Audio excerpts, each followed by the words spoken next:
One of the biggest sources of frustration, anger, and emotional exhaustion in life comes from trying to control what we were never meant to control: other people. Their words, their actions, their choices, how they speak to us, how they treat us, how they respond or don't respond, none of it is truly within our control. Yet many of us live as if it is. We expect people to think like we think, to love like we love, to respect like we respect. And when they don't, we take it personally, we get hurt, we get angry, we feel disrespected or dismissed, and that pain starts to grow. But let's be clear, expectations can become emotional traps. The moment you start expecting someone else to live up to your internal script, you set yourself up for disappointment. Why? Because no one sees the world exactly like you do. No one has walked in your shoes, and no one owes you their obedience to your version of how they should behave. This doesn't mean you should accept toxic behavior. It means you recognize that your power is not in changing them, it's in managing you. When you stop trying to control others, you start to reclaim your emotional energy. You begin to shift from reaction to response. You realize that someone else's tone doesn't have to change your peace, that their bad day doesn't have to become your bad day, and that their lack of respect doesn't take away from your worth. When you know who you are, you don't need external validation to feel grounded. When your self-worth is internal, someone else's opinion doesn't shake your core. Trying to control people often shows up in subtle ways: over-explaining, defending, correcting, arguing just to be understood. And it's exhausting. It puts your emotional well-being into the hands of people who may not even care or may not even notice. And that's a dangerous place to live. Real strength is learning to let people be who they are while staying rooted in who you are. That's maturity, that's power. It's not your job to fix everyone. It's not your job to manage everyone's feelings, reactions, or perceptions. You're not here to carry other people's chaos.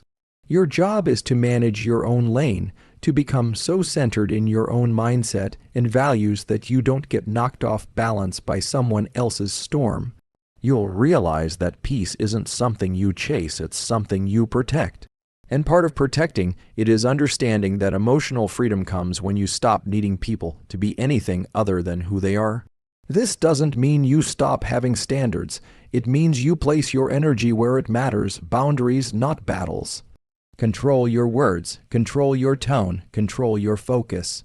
You'll be amazed how peaceful life becomes when you let people be themselves and you focus on mastering your response, your energy, your choices. The ego is the voice inside that constantly seeks validation, recognition, and control. It wants to be right.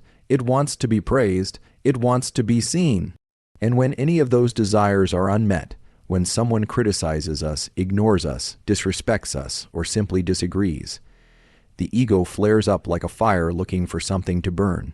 That fire, it becomes anger, defensiveness, or bitterness. That's why so many of our emotional reactions are not about the situation itself, but about how the situation made our ego feel. When someone cuts you off in traffic and you explode in rage, is it really about the car, or is it about the ego feeling disrespected? When someone interrupts you and you feel instantly offended, is it about the words, or is it about the ego feeling overlooked? The ego interprets everything as a threat or an insult. It creates a constant need to defend, to prove, to push back. And the more we identify with that ego, the more reactive we become. Detaching from ego doesn't mean you stop having confidence or self-worth. It means you stop letting your sense of value be dictated by how other people treat you or see you. It means you begin to separate your identity from your image. Who you are is deeper than what people say, think, or assume about you. When you detach from ego, you create space between stimulus and response. You learn how to pause. You learn how to choose peace instead of proving a point. The ego thrives on comparison. It constantly asks, how do I measure up? It wants to be better, smarter, more respected, more successful. But that comparison breeds insecurity, and from insecurity grows resentment, envy, pride, and eventually conflict. Detachment allows you to move through life without needing to be on top, without needing to win every interaction. You stop seeing people as competition and start seeing them as human, flawed, growing just like you. Many of the battles we fight are unnecessary, driven by the ego's need to protect its false identity. We hold onto grudges because the ego feels disrespected. We argue for hours because the ego refuses to be wrong. We waste mental energy replaying moments where someone made us feel small, not realizing that our power was never actually threatened. Only the ego felt that way. Detachment is discipline. It takes practice. It takes awareness. It means catching yourself in the moment when your pride wants to jump in and choosing not to feed it. It means allowing someone else to be right, without it threatening your worth. It means accepting that not everyone will praise you, agree with you, or admire you, and being completely at peace with that. True confidence doesn't come from being recognized. It comes from being unshaken when you're not. When the ego loses its grip, your mind gains its freedom. You begin to respond, not react. You start listening more than defending. You choose stillness over noise. You rise above not to be better, but simply to be free. One of the most powerful things you can learn in life is the difference between reacting and responding. A reaction is instant, it's emotional, it's raw. It comes from a place of instinct, often driven by past pain, ego, or fear. A response, on the other hand, is thoughtful, it's intentional, it comes from a place of clarity and self-control. The difference between the two might only be a few seconds, but those seconds can define your relationships, your peace of mind, and the quality of your life. When something upsets you, someone says something disrespectful, life throws a curveball, or you feel threatened in any way, the default tendency is to react. That's the brain's survival mode kicking in. Fight or flight, say something back, prove a point, defend yourself. Escalate, but here's the truth. Most of the time, those immediate reactions don't serve us. They burn bridges. They add fuel to drama. They leave us drained and regretful. And even worse, they often hand control of our emotions over to the very person or situation that triggered us in the first place. Responding, however, is about regaining control. It's about taking a moment to breathe, to process, and to choose the kind of energy you want to bring to the situation. It's the difference between being a puppet and being a leader of your own emotions. Reacting is letting the outside world dictate your behavior. Responding is leading from the inside out. Making the shift from reaction to response requires self-awareness. You have to start recognizing your triggers, the things, people, or patterns that consistently push your buttons. When you know what provokes you, you can prepare for it. You can pause when it happens instead of letting it hijack your emotional state. You begin to understand that not every emotion needs a voice. Not every feeling needs to be expressed right now. Some things are better handled with silence or later, when the heat has cooled and wisdom can speak. Responding also means thinking long-term. A reaction usually satisfies a short-term urge to defend yourself or release anger. A response considers the bigger picture. Is this argument worth it? Is this battle necessary? Is there a better way to communicate what I'm feeling without causing more damage than resolution? Emotional maturity is knowing how to calm the storm within you, instead of trying to control the storm outside of you. It's not about becoming passive or bottling things up. It's about moving from chaos to clarity. It's about developing the ability to pause in the heat of the moment, not to suppress your emotion, but to guide it. That pause is where your power lies. That moment between stimulus and action is where growth happens. This shift takes practice. You won't always get it right. There will be times you slip, when the reaction slips out before you catch it. But with time and effort, you start to notice the space. You start to use it. And that space becomes the difference between peace and conflict. Between progress and regret. Setting mental boundaries is one of the most essential yet overlooked practices for protecting your peace and emotional well-being. We often think of boundaries as physical lines, spaces we create to protect our time or personal property. But mental boundaries are just as important. They are the invisible lines you draw inside your mind to safeguard your thoughts, emotions, and energy from being overwhelmed or manipulated by others. Without mental boundaries, you leave yourself vulnerable to absorbing negativity, criticism, and emotional chaos that isn't yours to carry. You might find yourself constantly worrying about what others think of you, replaying hurtful comments over and over, or feeling drained after conversations with certain people. This happens because your mental boundaries have been blurred or crossed, allowing external noise to invade your inner peace. Mental boundaries help you decide what you allow into your mind and what you refuse to entertain. They give you the power to choose which thoughts deserve your attention and which ones you let pass by like clouds in the sky. For example, when someone says something critical or hurtful, setting a mental boundary means recognizing that their opinion is about them, not you. It means refusing to personalize their negativity and keeping it outside your mental space. Another important aspect is controlling the narratives you tell yourself. Often, mental boundaries involve challenging and reframing harmful self-talk or limiting beliefs. If your mind is flooded with thoughts like "I'm not good enough" or "they don't like me," it's a sign that your mental boundaries are weak. Strengthening those boundaries means actively replacing those toxic narratives with truth and self-compassion. Mental boundaries also help you avoid overthinking and emotional exhaustion. When you learn to say mentally, "This is not my problem," or "I don't need to respond to this negativity," you conserve your energy for what truly matters. You stop wasting time and emotion on things outside your control or influence.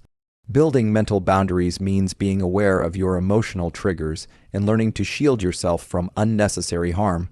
If certain conversations or people consistently drain you, mental boundaries guide you to limit your exposure or change how you engage. This doesn't have to be rude or confrontational. It's simply prioritizing your well-being. It's also important to understand that setting mental boundaries is an ongoing process. It requires mindfulness and consistent practice. You must check in with yourself regularly to notice when your mental space feels invaded or crowded and take action to clear it out. Whether it's through meditation, journaling, or simply stepping away from stressful environments, mental boundaries keep your mind clear and resilient. Finally, setting mental boundaries means taking responsibility for your emotional health. Instead of blaming others for how you feel, you recognize the power you have to control your thoughts and emotions. You decide which battles to fight and which to let go. You protect your mind as fiercely as you protect your body, knowing that true peace begins from within. Mastering the art of letting go is one of the most liberating skills you can develop on your journey to emotional freedom and peace. Holding on, whether it's to anger, resentment, regret, disappointment, or pain, acts like carrying a heavy weight that slows you down and drags you into negativity. Yet many of us cling tightly to these feelings because they seem familiar, or because we believe that holding on somehow protects us or validates our experience. Letting go does not mean forgetting or pretending something didn't happen. It doesn't mean allowing others to hurt you repeatedly or dismissing your own feelings. Rather, it means freeing yourself from the chains of past hurts and toxic attachments so you can live fully in the present. It means choosing peace over pain, freedom over captivity. When you hold on to anger or grudges, it often feels like justice or closure is still owed. You replay moments where you were wronged over and over, hoping for a different outcome or an apology that might never come. But every time you relive that pain, you're giving it power over your thoughts, your mood, your energy. Mastering the art of letting go means recognizing that your peace is more valuable than winning any argument or proving any point. Letting go also means releasing expectations of how others should behave, how life should unfold, or how situations should resolve. When reality doesn't match those expectations, frustration and bitterness build up. The more rigidly we cling to those mental images, the harder it becomes to find contentment. When you let go, you open yourself to acceptance. Acceptance doesn't mean resignation. It means facing the truth without resistance and then choosing how to move forward from there. Forgiveness is a powerful tool in the art of letting go, but it's important to understand forgiveness as a gift you give yourself, not necessarily the person who wronged you. Forgiveness dissolves the emotional charge tied to a memory or a person. It stops the cycle of suffering that comes from carrying hatred or blame. You don't have to forget the lesson, but you can release the pain. Letting go also involves detaching from the need for control. Often, we hold on tightly because we fear the unknown or the uncertainty of change. But life is fluid, and trying to control every outcome only causes more stress.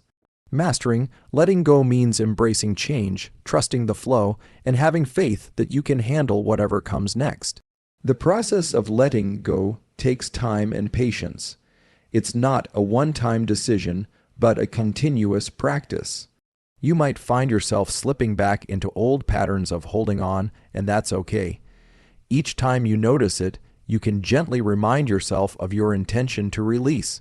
Techniques like journaling, meditation, or talking to a trusted friend or counselor can help you unpack what you're holding on to and support your journey toward freedom. Ultimately, mastering the art of letting go is about reclaiming your power.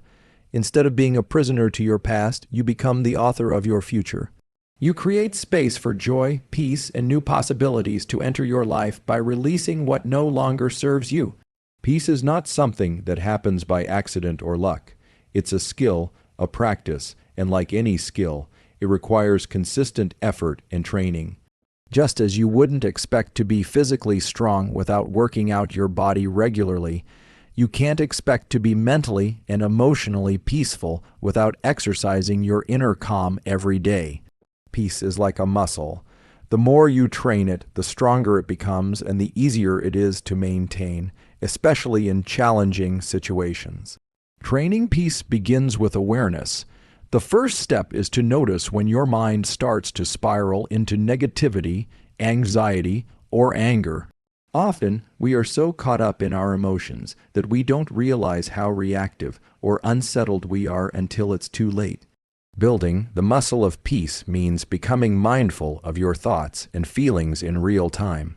This awareness creates a pause, a moment, where you can choose how to respond instead of being pulled into chaos. Next comes the practice of breathing. Breathing deeply and intentionally is one of the most effective ways to calm the nervous system and reset your emotional state. When you feel tension rising, take slow, deep breaths, inhale peace, exhale stress. This simple act, when done regularly, trains your body and mind to settle more quickly in moments of tension. Over time, this breathing technique becomes a natural reflex, helping you return to peace even under pressure.